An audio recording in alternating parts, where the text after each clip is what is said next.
Hey guys, what's up? Welcome back to the More Motivation YouTube channel. It has been 2 weeks, guys, and it's weird because I've consistently posted a video every week, every Wednesday, but lately I've just been in a weird creative funk where I just either can't think of what to talk about, or I get overwhelmed by the fact that maybe not a lot of people are watching or responding to it yet, because I am growing as a YouTuber. So I've had to fight through all of those kind of just negative voices in my head so that I can get this video to you today. So today's topic is literally super reflective of where I'm at in my life. Sorry if you hear the fan. I'm just really hot and the AC ain't really hitting in my room like that, so y'all bear with me if y'all hear my fan. But for me personally, this topic was like super just necessary for the season that I'm in right now, and I felt like it was it's a perfect way for me to be transparent with you guys about just where I'm at leadership wise. So before we get into it, you know the drill. You got 5 seconds to subscribe. Let's go.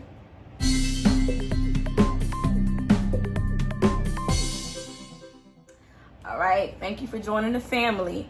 So today's topic is confessions of a baby leader, of a new leader, of a new leader in training, whatever you want to call it. I'm her, okay? So I'm gonna just present to you all of the confessions that I'm experiencing right now as we speak. And I'm pretty sure there may be somebody that's gonna watch this from my job, and that's okay because it's safe, okay?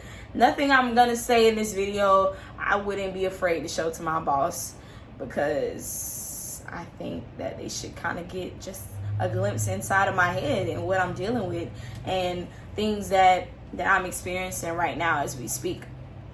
So, confession 1, even if we're gonna go in any particular order, y'all, I've learned as a new leader in a sales environment that I don't have the best patience, guys. Like, my patience has probably been the most thin growing as a leader, and that has been very frustrating for me because I know I have all of the potential to be very patient, but I struggle with dealing with new people who don't know as much as me, who are not where I'm at. And it's been a transition for me to, be patient for where that person is in their journey of sales versus where I'm at, and that they have just as much power to get to where I'm at, but even greater,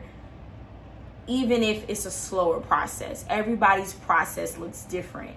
So just as much as I was slow when I got into sales and I didn't have all the answers, I shouldn't expect the people that are under me to have all the answers as well and to know what they're doing.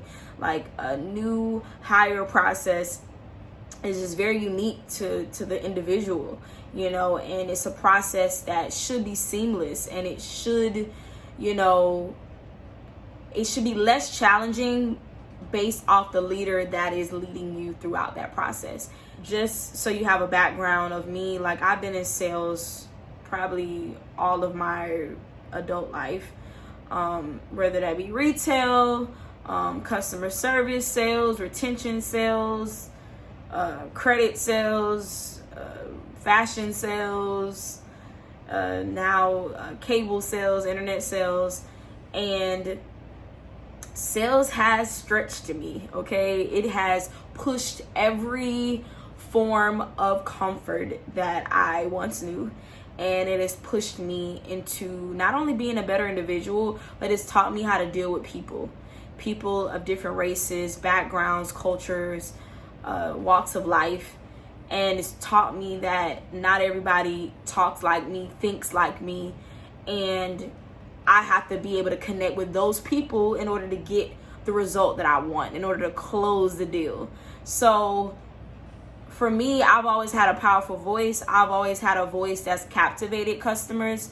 So I've used that voice to turn around objections, to turn around people who don't always feel comfortable making a decision right away. I've led them into making that decision by making them feel like I'm on their side, which I am. I'm not that big of a finesser. I know a lot of people in sales are crooks, but I don't consider myself a crook. I feel like I'm very transparent. I'm very honest. I sell to people how I would sell to my parents, how I would sell to somebody that I love and care about. And I think about them in that way. Of course, there's a guerrilla mindset about it, but at the end of the day, as long as I know that I'm helping you, it makes me feel better about the sale. So that's where I've gotten to go to where I am at now, where I'm in a team lead position for a company. And that has been the most challenging thing for me because I never saw myself being in leadership. Like, I was probably running from that idea because it seemed like it was too much responsibility. It seemed like I wouldn't be able to deal with the different personalities of people under me. And I just didn't know if I could be able to make a difference. I knew I could make a difference in the spiritual realm as far as spreading the gospel of God, but I didn't know if I could make a difference in a sales environment as far as motivating people to be better and to do better. And that's been a big struggle for me, I would say, because I feel like, when I looked at how I was making money in sales, I didn't let people tell me no. And if they did tell me no, they had to hang up on me because I'm obviously in phone sales. That was always my approach, is either you're going to sign up or you're going to hang up on me because I'm saying everything right. That's usually my motto. So I literally adapted that approach, and I just didn't see it translating to dealing with people under me, because I'm somebody that, another confession is that I don't like conflict. Like, I'm the worst with conflict and with dealing with, I probably can deal with conflict with customers because I can't see them. That's why I've always liked phone sales, because it's a non-intimidating, I would say, sales approach. But when you have people under you, I was just always scared of conflict, because I grew up where people have always underestimated me, bullied me, verbally, tore me down. And because how sweet and understanding I am, and I didn't know how to translate that into like a leadership role. And that's been a journey for me, because as a woman, as a baby leader, as a woman, is that I've struggled lately with separating my emotions from the environment that I'm in, because I do let things get to me very easily, because I want things to be better. I want to change the environment. I want to change the culture. I want to be able to feel like I was the reason why all of this happened. Whether that's in a relationship, because as women, we want to be fixers, especially powerful women. We want to be fixers. And in my work environment, I want to be a fixer. So when I feel like I wasn't being able to be a fixer, that frustrated me. And that caused me to doubt myself. It caused me to really not feel like I had what it takes to thrive in a sales environment as a leader. That I was just better being an agent and making more money that way than influencing new people that come in and that are young and that aren't as mature as me, or that are more mature than me, or whatever the case is. So that's been a struggle. Just giving you guys a background. I know it's a long background, but I'll try to cut it up for you. Another confession I would say is I've always struggled dealing with a lot of male leadership in work environments, and that's caused me to, I would say, it's challenged me as growing as a leader, because if I want to work around a lot of powerful men, I want to feel like we can somehow communicate properly, where we don't undermine each other, because men, I'm not saying the job that I'm at now, but a lot of men, they tend to, especially in work environments, they tend to not allow women to have a voice, and they tend to put our voices in the background because it is too powerful, and it does twirl too many necks, and it can't step on too many toes. And so it's easier to get a male perspective over a woman's perspective on things and how to change culture at different workplaces. So I had to learn that it's okay if I have to be in the background, behind a man, even in a work environment, and be powerful. I can be powerful while learning. And that's been the biggest shift for me right now in the season I'm in my life, is being able to learn from men that are more experienced than me, that we have differences, but those differences don't separate us from being great.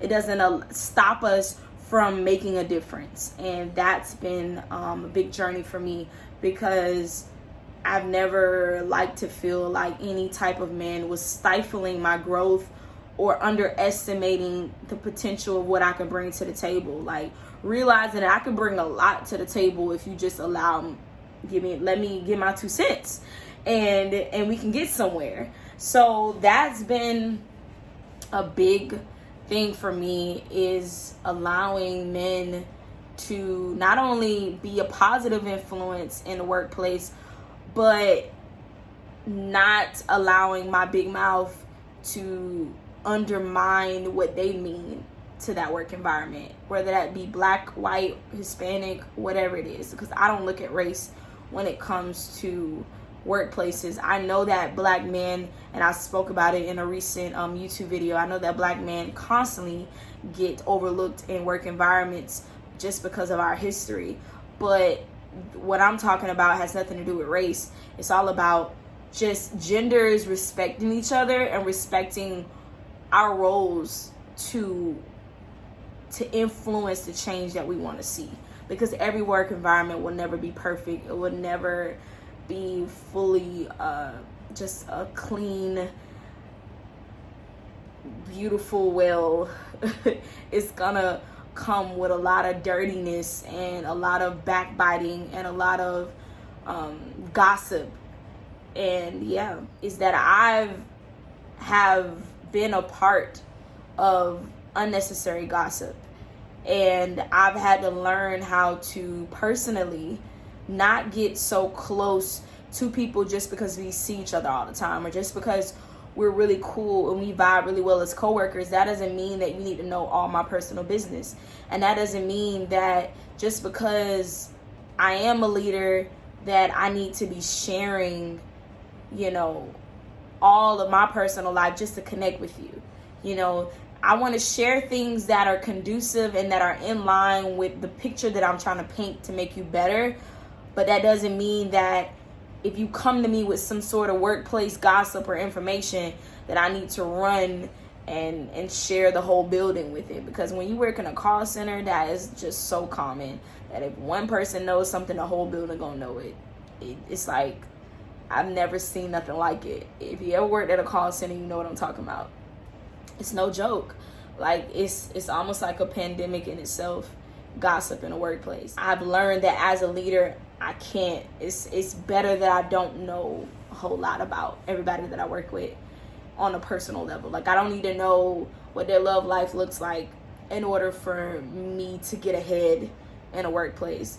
I don't need to know who they dealing with at the job in order for me to grow as a leader, in order for me to get a leg up. Like, that's not the type of leader I want to be, is profiting off of someone else's personal life and off of gossip. Because if you profit off of gossip, you're going to go into a very dark place that involves just a lot of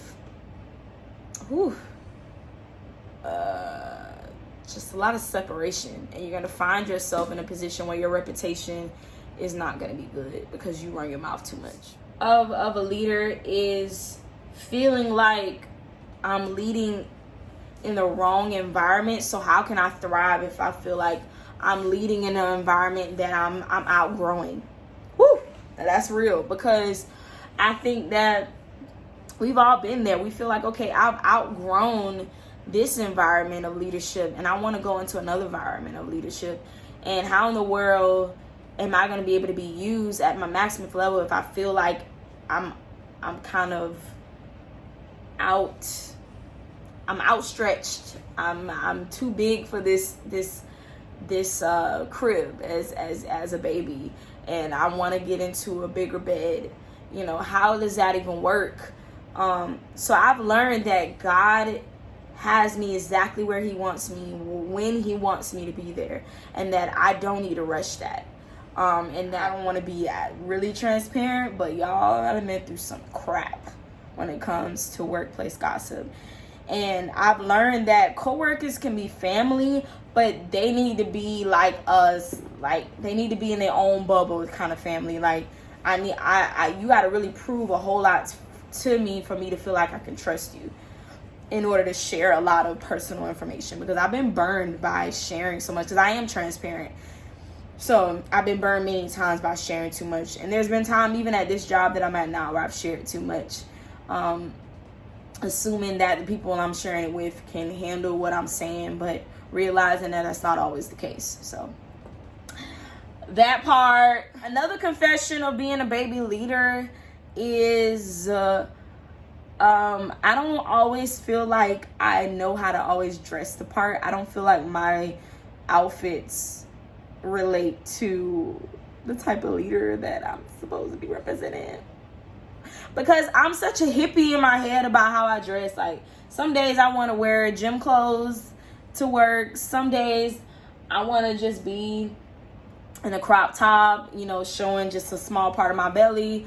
Some days, I just want to be in pajamas. Some days I want to be all dolled up, pin girl, looking like a model.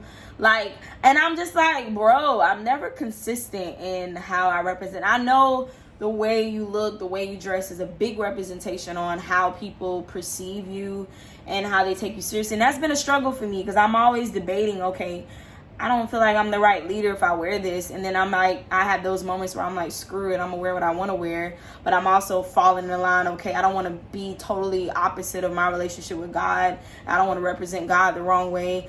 And man, it's a struggle, like, especially when you're a baby leader and you're a new leader. It's like realizing that I have to filter out how I dress and how I look and how I represent myself. And even if I'm going to show just a small amount of skin, it needs to still be tasteful in a way. So I try not to represent myself as somebody who's sleazy and all of that, but still have self-expression, because I do express myself through fashion. Fashion is a big, I would say, just passion of mine. So I express myself a lot through fashion, and that's a struggle. I know a lot of you can relate. Drop it in the comments if you know what I'm talking about. Like, believe it or not, in this pandemic, we haven't really had to dress up, which is great for me. And we haven't had much of a dress code, but I try not to like totally go crazy with that, because sometimes I just don't be wanting to care, but I know I should, because I'm representing more than just myself. I'm representing God. So I can't be too crazy with it. You feel me? There has been times where I'm like, I know God was looking at me like, girl, why you coming out the house with that on? You doing too much. And I've had to like speak to myself and get myself right, especially with the environment that I'm in. I've always been afraid of the perception of dating someone while being a leader in a workplace, because it comes with a lot, and it comes with people feeling like they know too much about you, and also people's eyes being on you way too much. And God forbid, if anything goes wrong with me and this person, I gotta play that out while being the best version of myself as a leader, as well as hoping that if me and this person ever did break up, that it wouldn't, I would say, tarnish my ability to make a difference. So, because people are nosy at work. If you date somebody you work with, people are ready to tear you down and find anything you do wrong to tear your relationship apart. So if you are dating someone right now in the workplace, I challenge you to keep it to yourself. It's okay if people know that you date them, but just don't share too much about it, and don't broadcast it too much as if it's like a reality show, because that's when ish hits the fan, okay? I'm gonna just leave it at that. And another confession is my mouth. I feel like I am so goofy, and I'm a jokester, and I tend to, I would say, I tend to step on toes because I am so easy. What am I trying to say? I am such an advocate of free speech, so I tend to say the wrong things, not realizing the position that I'm in, and I tend to offend people because I'm assuming they can handle it and it can't. Or I tend to say some controversial things, especially around men, just because I assume that it's going to make them wake up.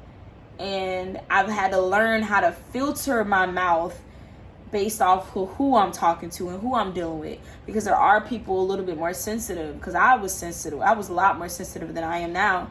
There are people who can't handle that guerrilla aggressive training approach, from a leader. So I've had to learn how to filter my mouth, how to think before I speak, especially with females, because I think I do better with thinking before I speak with females. With males, I can get reckless. I ain't gonna lie. The Lord is still working on that part of me.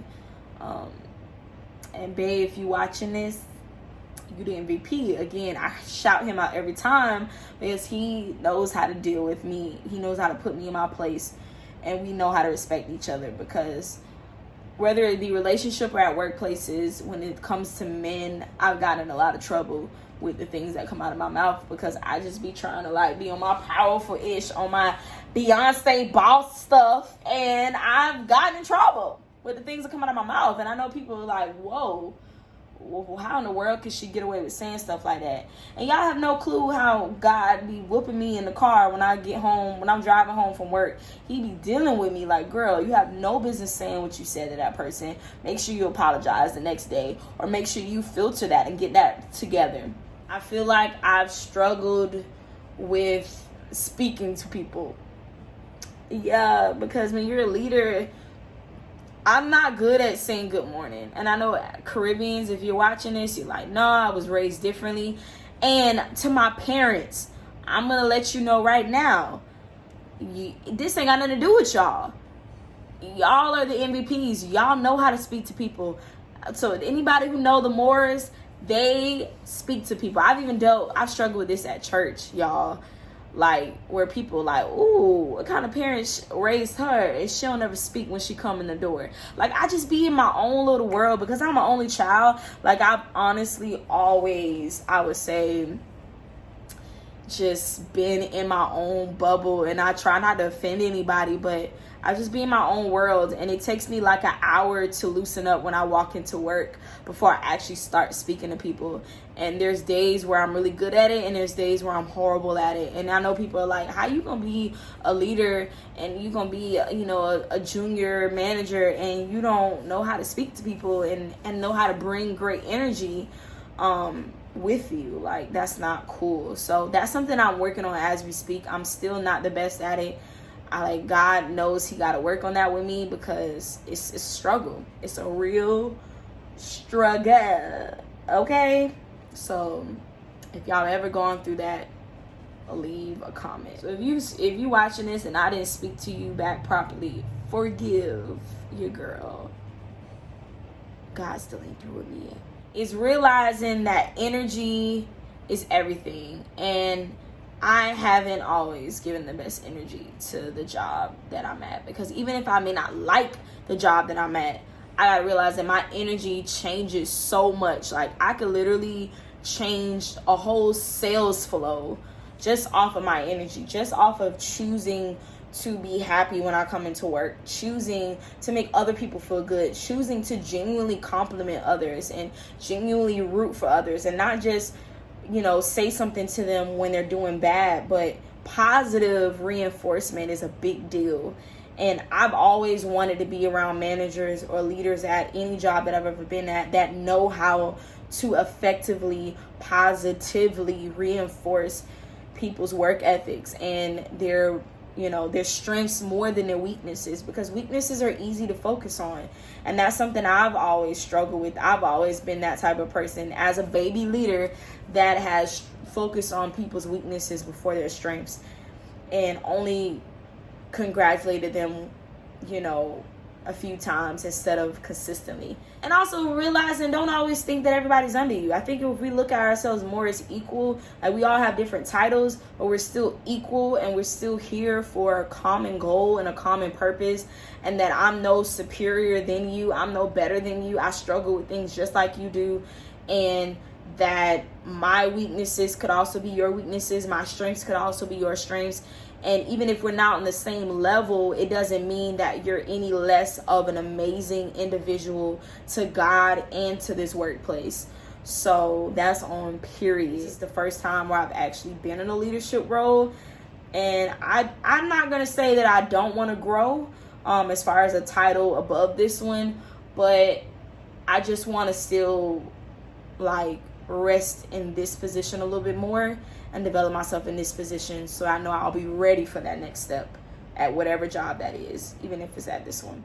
And ultimately, being a baby leader, it challenges you to, where it trains you to be a giant for your own business and your own path and your own purpose. So don't underestimate that baby feeling of growing as a leader, as being a new leader in a work environment, because it's all in line with where God is taking you. Like, he didn't give you that position just so you can seem important.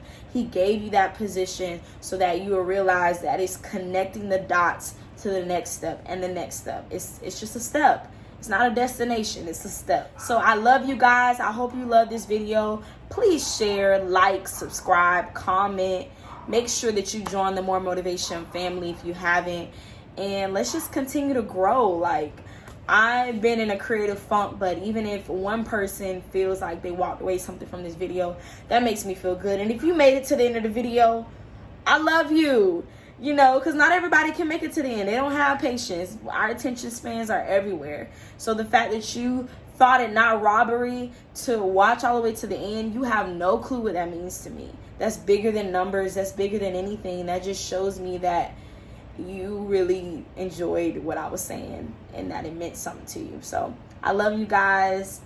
Hopefully you took notes. Make sure you share this, and you have a great week. See you next time.